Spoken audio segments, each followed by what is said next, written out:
At first glance, Dominoes seems almost too simple to deserve a deep dive. Each piece is just a small rectangle split in half, with dots on each side. You match numbers, place tiles, and eventually someone runs out. But that first impression misses why Dominoes has stayed alive for centuries across households, pubs, clubs, and competitive circles. Dominoes is not one game. It is a game system. The same set of tiles can power rule sets that reward memory, counting, tactical blocking, partnership coordination, or pure social play. That flexibility is the key to its survival. Where a single fixed board game can fade as tastes change, Dominoes keeps reinventing itself because players adapt it to local culture. In one place it is a serious league game, in another it is a loud family ritual, somewhere else it becomes an engineering spectacle through toppling chains. So when we talk about Dominoes, we are really talking about a language of play, a shared set of pieces that different communities use to create very different experiences. To understand that language, start with the physical object. A traditional domino tile has two square ends divided by a center line. Each end shows a value represented by pips, or dots, and some ends are blank, representing 0. In the most familiar European set, values run from 0 to 6. Because each tile combines two ends, the set includes every unique pair in that range, from blank blank up to 6-6. That full collection creates 28 tiles, often called a double 6 set. The back sides are made indistinguishable so players cannot identify hidden values while drawing. This design detail matters more than it seems. If tile backs varied, randomness would collapse and strategic fairness would disappear. The tile format also creates elegant constraints. You can only place when an end matches, which keeps the core rule intuitive even for beginners. Yet from that single rule emerges surprising complexity, hand management, tempo control, forced passes, and endgame timing. Good domino design is a balance of clarity and hidden depth, and this little rectangle nails that balance almost perfectly.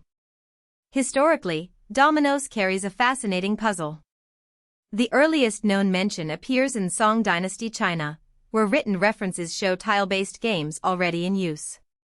That tells us the concept is old, socially established, and culturally significant in East Asia long before modern global gaming networks existed.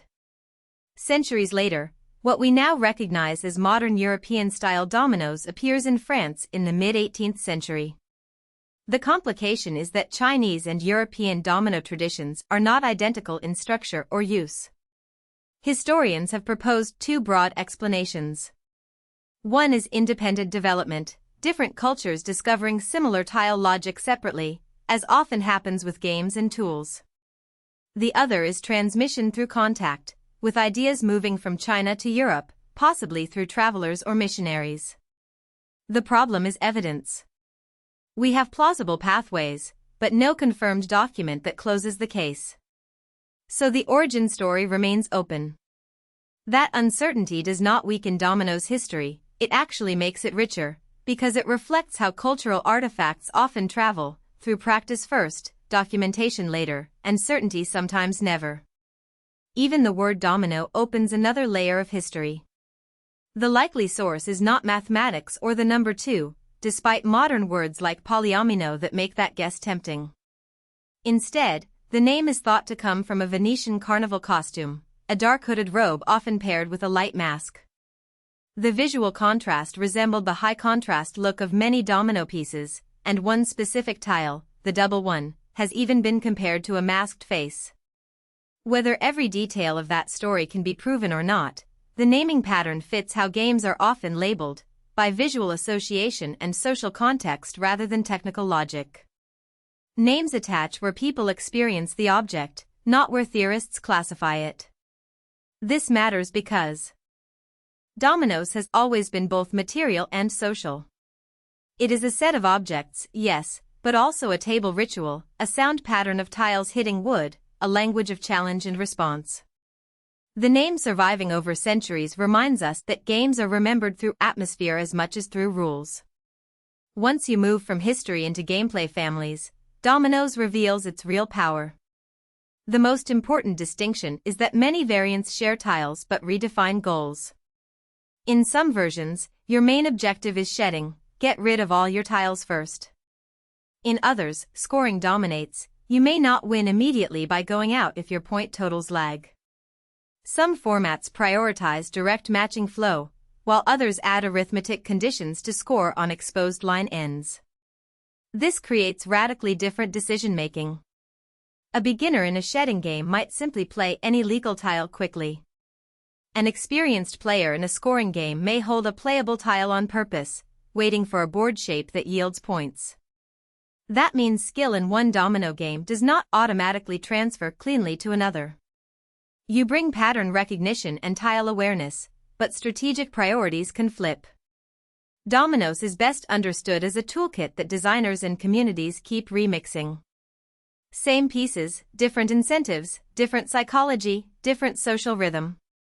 Take Muggins, also known as all fives, one of the best examples of scoring-centric dominoes. Here, players often score when the open ends of the layout add up to a multiple of 5. That one arithmetic rule transforms the game from simple matching into tactical accounting. You are not only asking, "Can I play?" You are asking, "What total will this create now, and what totals am I gifting the next player?" Suddenly, every placement has offensive and defensive value. You might choose a lower value move not because it helps your hand immediately, but because it prevents an opponent from landing an easy 10 or 15. Count discipline becomes central. Skilled players track what values are likely still hidden based on what has already appeared. The board can look open while actually being trapped.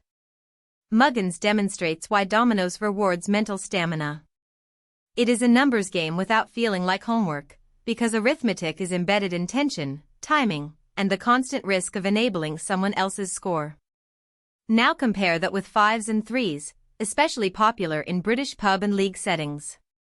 The core idea resembles Muggins but expands the scoring windows to multiples of 5 and 3, adding more ways to score but also more cognitive load. More scoring opportunities can sound easier, but in practice it deepens calculation pressure because each move has more possible outcomes to evaluate. This format rewards players who can quickly scan board states, spot several candidate totals, and choose the line that balances immediate points with future control. In pub culture, that makes games lively and social while still highly competitive. Spectators can follow the visible arithmetic and react instantly when a clever move lands a strong count. The variant also illustrates how local play culture shapes rule preference. Communities that enjoy expressive, high-interaction table energy often gravitate toward formats with frequent scoring swings.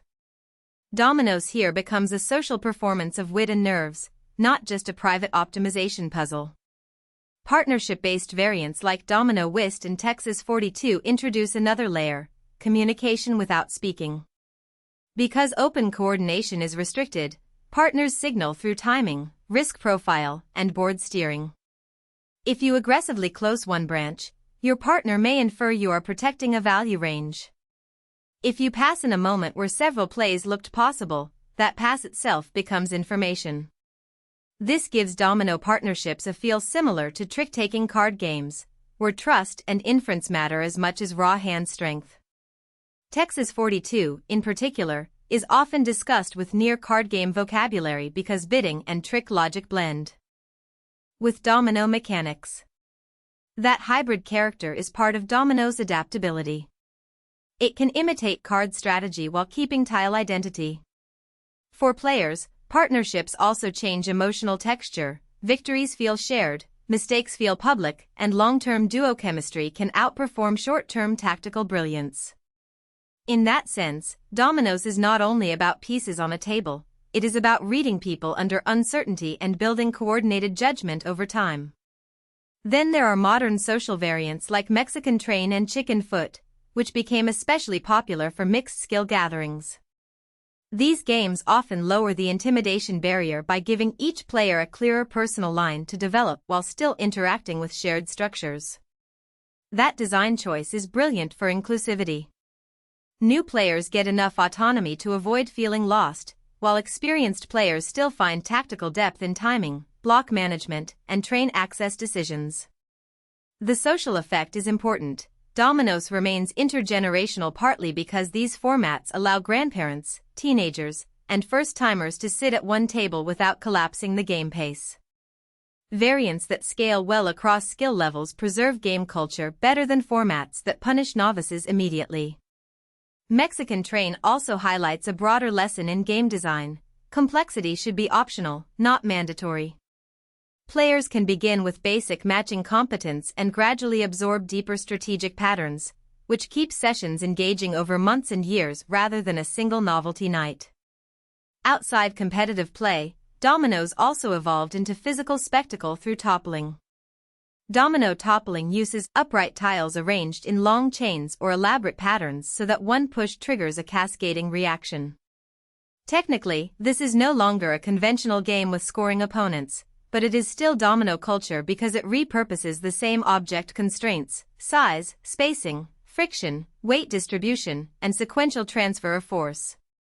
Builders experiment with line tension, turns, bridges, branching paths, and synchronized triggers to create dramatic reveals. Success demands patience and process control, and failure can be immediate and total if one segment collapses too early. That fragility is part of the appeal. Toppling turns dominoes into visible cause-and-effect art, where planning becomes performance and physics becomes storytelling. It also demonstrates something profound about enduring game objects. Communities keep inventing new uses long after original rules stabilize. Dominoes survived not by staying fixed, but by continuously inviting reinterpretation. Dominoes has also appeared in practices beyond entertainment, including forms of divination in some cultural contexts, such as bone-throwing traditions in Chinese and African diasporic settings. It is important to handle this carefully. The point is not to flatten distinct traditions into one narrative, but to recognize that game-like objects often move between play, symbolism, and ritual meaning depending on community use. A tile can be a scoring unit at one table and a meaning-bearing sign in another setting. That fluidity challenges modern assumptions that objects have only one valid category. For cultural history, this reminds us that recreational tools can carry social memory, identity, and spiritual interpretation without contradiction. Understanding dominoes only as leisure would miss part of its lived significance in some communities. Understanding it only as ritual would miss its global recreational life. The fuller picture holds both realities at once: utility, play, pattern, and meaning coexisting around the same small piece of material culture. So why has dominoes endured when countless pastimes disappeared? Because it sits at a rare intersection of accessibility and depth. The entry cost is low, inexpensive pieces, quick setup, intuitive matching. Yet mastery is high ceiling: counting, memory, tempo, risk control, partnership inference, and rule adaptation across variants. It is also socially modular. You can play quietly with two people, loudly in a club, strategically in a league, casually at a family gathering, or creatively in a toppling build session. Few game systems transition that smoothly across contexts, age groups, and cultures. Dominoes is a design lesson disguised as a humble tabletop set. Give people a clear structure, meaningful decisions, and room to customize, and they will keep the tradition alive for generations. Tiny tiles, yes, but also a durable engine of human interaction. And that is the real story. Dominoes is not just a game you play. It is a framework communities keep making their own. If you found this helpful, please like this video and subscribe for more explainers.